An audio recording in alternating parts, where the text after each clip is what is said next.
मानव कल्याण welfare society की बैठक संपन्न।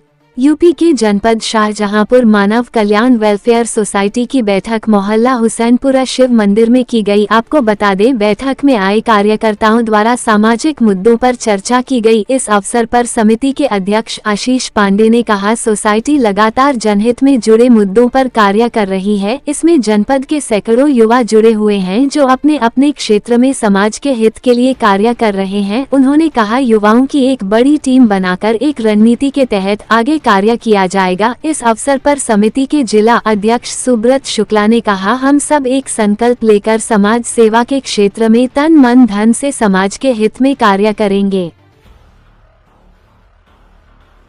यही हमारा लक्ष्य है। मानव कल्याण वेलफेयर सोसाइटी का इस अवसर पर अंकुर त्रिपाठी, रवि यादव, गौरव रस्तोगी, अभिषेक गुप्ता, अजय मिश्रा, शुभम त्रिपाठी, प्रकाश शर्मा, सुब्रत शुक्ला, अभिषेक दीक्षित, शिव कुमार सक्सेना, जय मिश्रा, धर्मेंद्र कुमार, जितेश कुमार, राधेश्याम शर्मा, जितेंद्र मिश्रा, रजत मिश्रा, अवधेश मिश्रा, ब्रिजेंद्र गुप्ता, पवन मिश्रा, विशाल वर्मा, अतुल अवस्थी आदि कार्यकर्ता मौजूद रहे।